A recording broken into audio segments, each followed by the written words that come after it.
So you have read IPMS All Building, but you still have doubt on how to measure IPMS 1.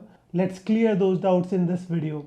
Hello everyone, welcome back to the channel. My name is Naresh Poonia. I'm a project quantity surveyor at AECOM in Riyadh, Saudi Arabia. And in today's video, we are going to talk about how to measure IPMS 1. So if you don't know what IPMS is an international project measurement standard. It was established in 2013, and since then they are releasing various standards. They initially started with different standard for different buildings. For instance, one standard for residential building, one standard for retail building, and one standard for industrial building. But in 2023, they introduced a consolidated standard which can be used to measure all the buildings. If you want to know more about IPMS, I have made a dedicated video on IPMS. It will be linked somewhere here. But IPMS is considered to be a gold standard while measuring the property area. You can also see IPMS along with ICMS in RICS standards.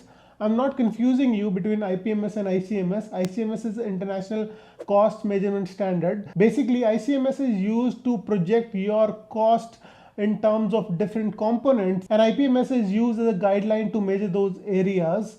I have also made a video on ICMS. I'll link that in the description. But in today's video, let's talk about IPMS 1. What is IPMS 1? IPMS 1 is the external area of the building. They have named IPMS 1 to external area, IPMS 2 to internal area, and 3.1, 3.2, 4.1 and 4.2 and so on and so forth. But the most important area for someone who's working on pre-contract is IPMS 1. Why? Because IPMS 1 is used to measure the external area of the building, which is used in the cost report for arriving to the cost per square meter rate, which is very important for anyone who's preparing cost report, for preparing estimates and budgets. So how do you measure IPMS 1? There are 3 steps to measuring IPMS 1. The first step is to fix the boundary. While fixing the boundary, the first thing that you have to decide is the notional boundary.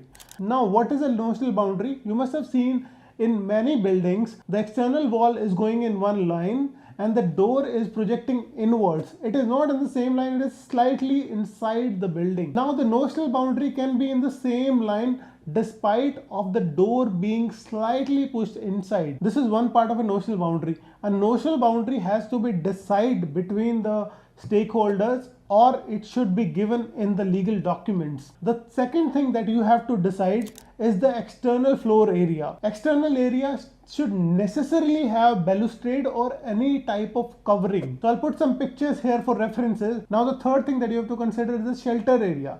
Shelter area is any area over which there is a shed. So the notional boundary will be up to the edge of that shed. I'll also put a picture that is given in IPMS to show you what I mean. Now the last thing that you have to do is to consider the external edge of the wall.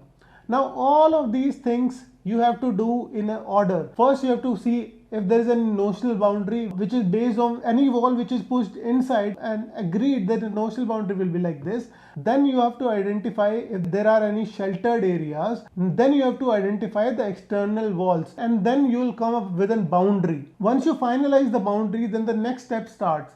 The next step is what do you need to deduct in those areas and what will be included. So all the walls and column inside the boundary will not be deducted, it will stay there. Now what will be deducted?